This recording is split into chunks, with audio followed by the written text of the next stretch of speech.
꺾고 맙니다. 주님의 말씀입니다.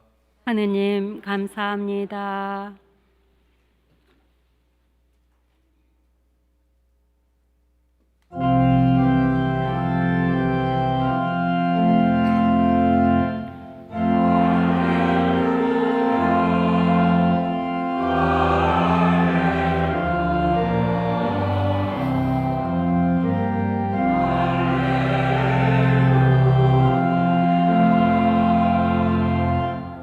그리스도의 평화가 너의 마음을 다스리게 하여라.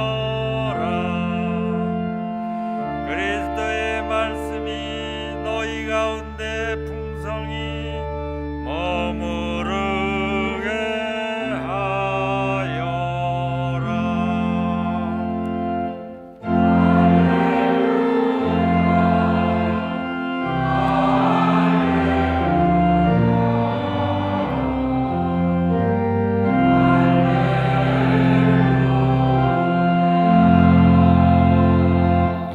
주님께서 여러분과 함께 또한 사제의 영과 함께 루카가 전한 거룩한 복음입니다. 주님 영광 받으소서. 예수님의 부모는 해마다 파스카 축제 때면 예루살렘으로 가곤 하였다. 예수님이 12살 되던 때에도 이 축제 관습에 따라 그리로 올라갔다. 그런데 축제 기간이 끝나고 돌아갈 때에 소년 예수님은 예루살렘에 그대로 남았다. 그의 부모는 그것도 모르고 일행 가운데에 있으려니 여기며 하룻길을 갔다. 그런 다음에야 친척들과 친지들 사이에서 찾아보았지만 찾아내지 못하였다. 그래서 예루살렘으로 돌아가 그를 찾아다녔다. 사흘 뒤에야 성전에서 그를 찾아냈는데 그는 율법 교사들 가운데 앉아 그들의 말을 듣기도 하고 그들에게 묻기도 하고 있었다. 그의 말을 듣는 이들은 모두 그의 슬기로운 답변에 경탄하였다. 예수님의 부모는 그를 보고 무척 놀랐다. 예수님의 어머니가 얘야 우리에게 왜 이렇게 하였느냐, 내 아버지와 내가 너를 애타게 찾았단다 하자 그가 부모에게 말하였다. 왜 저를 찾으셨습니까? 저는 제 아버지의 집에 있어야 하는 줄을 모르셨습니까? 그러나 그들은 예수님이 한 말을 알아듣지 못하였다. 예수님은 부모와 함께 나자렛으로 내려가 그들에게 순종하며 지냈다. 그의 어머니는 이 모든 일을 마음속에 간직하였다. 예수님은 지혜와 키가 자랐고 하느님과 사람들의 총애도 더하여 갔다. 주님의 말씀입니다. 그리스도님 참매합니다. 평화를 빕니다. 평화를 빕니다. 혹시 방송팀에서 저기가 어디냐면요, 그 프란치스코 성인이 최초로 그 구유를 만들었던 그레치오라는 곳입니다. 그러니까 우리는 지금 구유를 너무나 일상적으로 이렇게 보여주고 있지만 예전에는 구유가 없었답니다. 그래서 그 구유를 프란치스코 성인이 처음 만들었는데 이유가 뭐냐면 예수님이 우리를 위해서 강생, 그러니까 하늘에서부터 내려오시는 탄생하셨고 우리를 구원해 주시는 그 신비를 너무나 느끼고 싶어서 구유를 만들었다 그럽니다. 그래서 그 현장에다가 벽화로 그때를 이렇게 상징해 놓았죠. 근데 벽화의 그림이 좀 희끗희끗 많이 퇴색하긴 했지만 성모님의 그림이 좀 특이하지 않습니까? 가슴 드러내고 있는 성모님 보신 적 있습니까? 다음 페이지.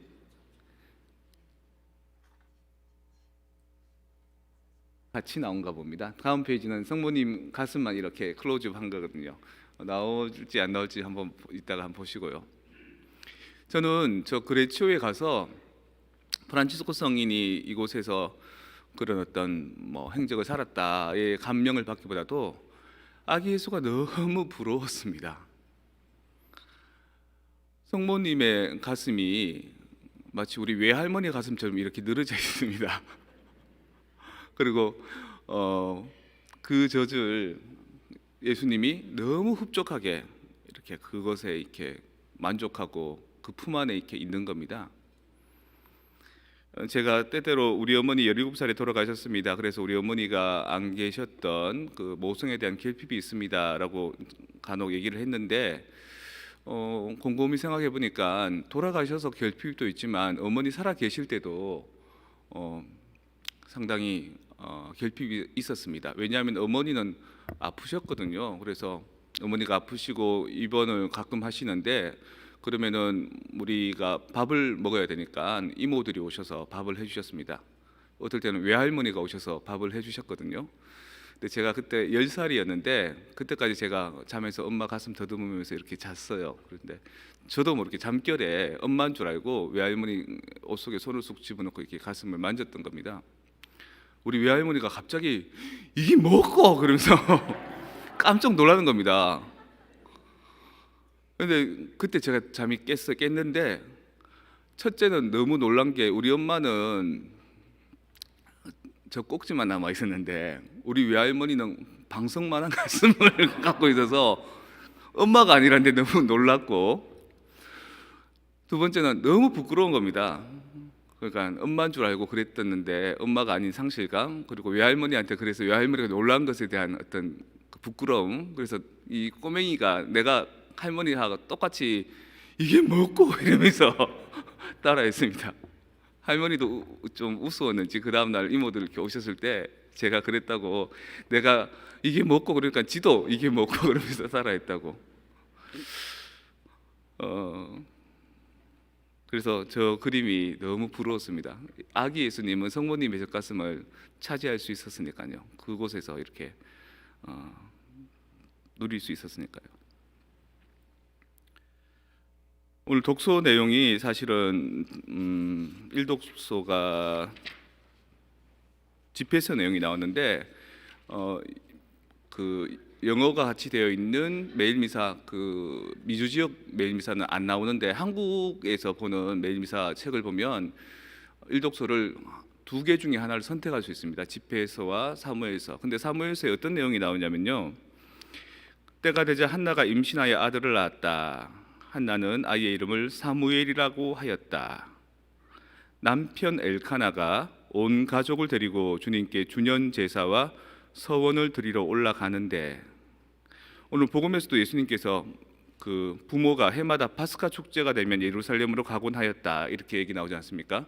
이스라엘에는 명절이 있는데 그 명절 중에 최고 큰 명절이 이집트 땅에서 종살이하다가 구원된 이스라엘로 간 그 파스카 축제를 제일 중요하게 여기서 1년에 한 번씩 예루살렘 성전으로 가서 그 예를 드리는 겁니다. 그런 것처럼 이 사무엘 시대에도 그 아버지 엘카나와 어머니 한나가 1년에 한 번씩은 어떤 예를 드리러 갑니다. 그리고 거기에서 서원, 약속을 다시 새로 하고요. 1년에 한 번씩.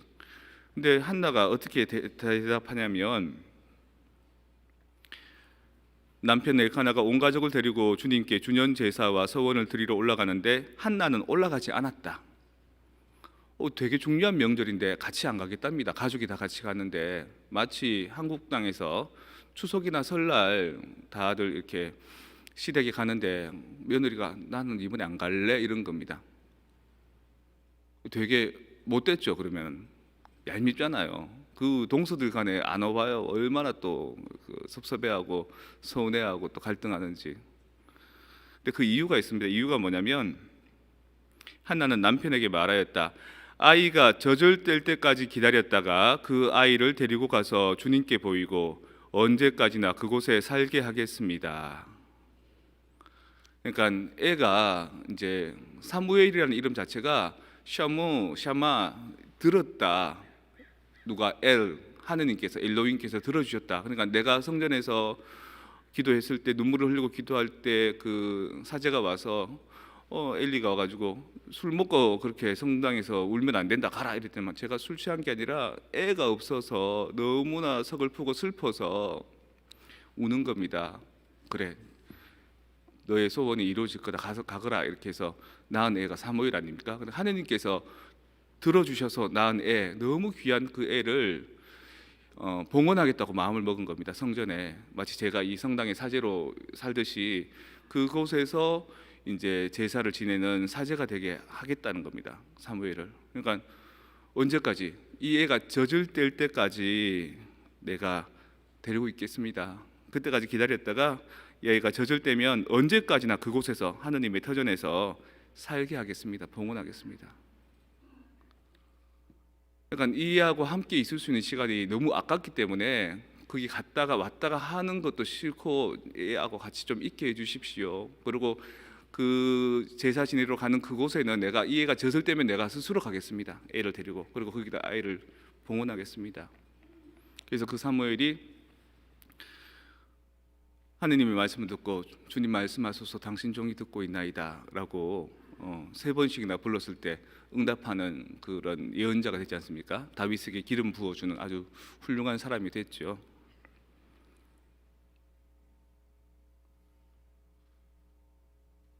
부모들은 자식을 품 안에 안고 싶어 합니다.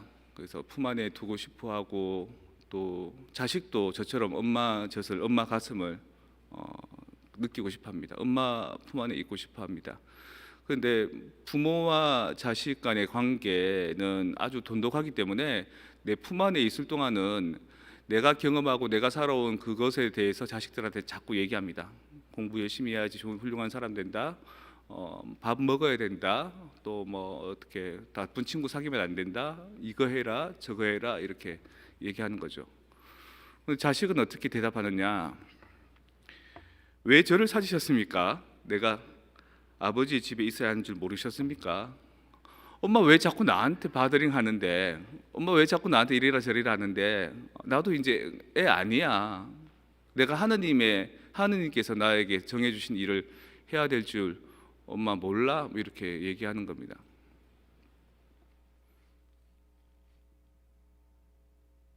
제가 죄를 지었습니다. 어떤 죄를 지었냐? 이 미국 땅에 발령받아서 올 때 저도 뭐 연락을 하지만 친인척들도 저한테 연락이 오지 않습니까? 연락이 왔을 때 제 여동생한테 아버지 얘기를 했습니다. 내가 멀리 떠나니까 너도 이제 아버지하고 이제 화해해라. 한 20-30년 동안 아버지 안 보고 살아왔지 않느냐. 네 결혼식 때도 아버지 갔는데 너 아버지 안 쳐다봐서 아버지는 뒤에만 있다 가셨다. 뭐 그런 얘기를 하니까 여동생이 막 이렇게 상처받은 마음 때문에 불편한 내색을 하는 겁니다. 그때 내가 아주 모질게 못됐게 얘기를 했습니다. 그것도 아주 천박하게 가시나에 꺼져라. 왜 그런 말이 나오지 나는 모르겠지만 그 당시는 여동생하고 나하고가 어린애인 겁니다. 정서적으로가. 그래서 네가 그렇게 아버지한테 대하는 거, 또 네가 네 고집만 피우는 거 나는 싫다라는 식으로. 그러고는 지금까지 이제 연락 딱 끊겼습니다. 아버지가 최근에 입원하셨다 그럽니다. 119 타고 폐렴이 오고 췌장 쪽도 뭔가 수치가 안 좋아서 이대로 놔두면 아주 유독하다 그래서 아버지가 이제 소위 마음이 급하니까 나한테도 카톡을 보내셨습니다. 생전 나한테 뭐 부담 주는 일을 안 하시는 분이. 그리고 이제 이모한테 들었는데 여동생한테도 전화했답니다. 여동생이 대답이 뭔지 아버지하고 어떤 대화가 있었는지는 저는 전혀 모릅니다. 아마 모르긴 한데 내 여동생의 성격상 아버지를 꼭 닮은 그 여동생의 성격상 왜 이때까지 나를 안 찾다가 이제 힘들고 어려우니까 날 찾으셨어요? 그렇게 됐겠죠. 그래서 아버지가 아마 여동생 도움은 못 받고 우리 고모, 막내 고모, 아버지하고 엄마는 같은데 아버지가 다른 우리 막내 고모가 있거든요. 그 막내 고모가 챙겨서 병원에 입원하셨다 그럽니다. 그래서 그때부터 제가 한 며칠 동안 매일매일 전화합니다. 매일매일 메리 크리스마스, 매일매일 몸은 어떠세요? 이렇게 전화합니다. 전화해도 뭐 아버지 그래 나는 잘 있다. 전화세 많이 나온다. 끊자. 보이스톡 전화세 안 나오는데 그러니까 하실 말이 없는 겁니다. 아들하고 1분 이상 넘게 얘기하면 막 이게 할 말이 없는 겁니다. 그래도 매일매일 전화했습니다. 전화하고 어떤 생각이 드냐면 아버지도 이렇게 편찮으시지 않으시면 동생한테 전화 안 했을 텐데 동생도 아버지가 이런 상황이 아니면은 아버지하고 목소리 한번 못 들었을 텐데 잘 됐다 이런 생각이 듭니다. 주변 사람들은 아유 위독해서 어떡하냐 내가 대신 가져올까 이랬는데 아니 놔두세요. 내가 보니까 아버지 목소리도 많이 돌아오셨고 이번 중에도 이번에 아프시니까 하시던 일 그만두시고 이제 이사를 누구한테로 가냐면 우리 고모가 살고 있는 아파트의 다른 동에 가셨다가 이제 계약을 했답니다. 거기 가서 계약서 쓰고 뭐 이렇게 다 잘하셨습니다. 괜찮습니다. 성가정 예수님도 부모님한테 그러잖아요. 왜 저를 찾으셨습니까? 왜 그러십니까? 그리고 또 부모들도 자식들한테, 부모의 입장에서는 자식을 잃어버린 거잖아요. 성전에서 예루살렘 갔다가 돌아오는 길에. 그래서 막 찾았는데 그 부모도 섭섭했겠죠. 그 대목이 그러나 그들은 예수님이 한 말을 알아듣지 못했다라고 하지 않습니까? 자식이 왜 나를 찾아요? 왜 나를 귀찮게 해요? 라는 그 말을 부모들은 그때 못 알아듣는 겁니다. 애가 왜 이런 말을 하는지, 나는 지 생각해서 하는 말인데 얘는 잘 못 알아듣는구나, 이렇게 생각하는 거죠. 섭섭하다, 서운하다. 근데 그거를 잘 들여다보면 뭐가 있냐면, 자식도 부모의 품이 그립고요, 부모도 자식을 품고 싶은 겁니다. 이 자식이 언제 떠날지 모르니까 있는 동안은 그래도, 때로는 떠나고 난 뒤에도 그 손주도 봐주고 또 어려울 때 돈도 대주고 뭐 이러고 싶은 마음이 있는데, 그런 관계 안에서 상처 주고 상처 받는 그런 게 생깁니다. 우리 집처럼. 근데 우리 집을 내가 이렇게 공개하는 이유는 우리 집만 이런 꼴이 아니라 이 성 가정도 그런 꼴이거든요. 여러분들의 가정도 여러분들이 오픈 안 해서 그렇지 그런 게 있을 겁니다.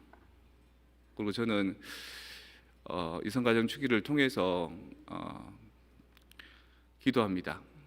먼저 우리 아버지, 우리 동생, 돌아가신 어머니, 그리고 우리 새어머니, 아버지하고 또 이혼하셨지만 그 모든 분들이 나에게는 정말 좋은 몫이었다. 그리고 그분들이 계셨기 때문에 지금의 내가 있을 수 있다. 그 관계 안에서는 서로 여러 가지 좋은 점도 있고 나쁜 점도 있지만 그것이 무르익어서 지금의 내가 이렇게 있다. 여러분들도 말은 안 하지만 여러분 부모님하고 여러분 자녀들하고 여러분 친족들하고 관계에서 어려운 일 많지요. 많아도 조금 기도하는 마음으로 생각해 보십시오. 저희가 나한테 왜 저렇게 할까? 예수님의 부모님도 아이의 말을 알아듣지 못하는 것처럼 도무지 알아들을 수 없지만 조금 더 기다려보고 조금 더 참아보면 그런 갈등의 상황들이 우리를 서로 크게 만들어주고 아이가 자라나게 만들어주고, 부모가 자기가 알고 있는 경험치를 가지고 다 가르쳐주면 부모처럼밖에 못 되는 겁니다. 근데 자녀가 왜 나한테 상관하세요? 놔두세요, 내가 알아서 할게요 라고 해야지만 그 자녀가 부모보다 더 커지는 겁니다. 그리고 바깥에 또 돌아다녀보고 이 일도 해보고 저 일도 해보고 나쁜 짓도 해보고 좋은 짓도 해봐야지, 내가 아버지 집에서는 따뜻한 밥 먹고 여러 가지 아쉬움이 없었는데 지금 내가 혼자 사니까 칫솔 하나도 치약 하나도 휴지 하나도 내 돈으로 사야 되는데 힘들다, 이런 생각이 들어서 부모님 찾아가서 부모님 고마웠습니다, 감사합니다, 미안합니다, 용서해 주십시오, 이런 말이 나올 수 있는 겁니다. 그래서 돌아온 탕자처럼 부모가 어머니의 모성의 손길과 아버지의 부성의 손길로 이렇게 품어주는 그거 이루라고 오늘 예수, 마리아, 요셉 성가정 우리가 기념하는 겁니다. 그래서 이 미사 이전의 우리의 삶과 이 미사 이전의 우리의 삶이 좀 변할 겁니다. 저는 믿습니다. 특히 우리 가정이 변할 거라고. 우리 아버지, 우리 동생 서로 사시 사랑하게 될 거고요. 나도 내 동생한테 미안하다고 얘기할 겁니다. 나중에 좋은 때가 될 때. 지금 갑자기 전화하면 내 동생 보고 아버지 네가 좀 챙기라 이런 뜻으로 들릴 테니까. 그래서 동생한테 미안하고요, 또 아버지한테 또 내가 옆에 있지 못해서 미안하고, 아버지는 또 나한테, 자식한테, 이 수도생활하는 나한테 걱정 끼쳐서 또 미안해하시고 뭐 그렇습니다. 그 말을 어떻게 맺지를 못하겠습니다. 이 정도라고 강론 끝나고 잠시 여러분들 한 3분 정도 시간 가지면서 내가 우리 가정을 생각하고 얘기했던 것처럼 여러분들 가정을 혼자서 한번 읊조려 보시고 한번 생각해 보시면 어떨까요?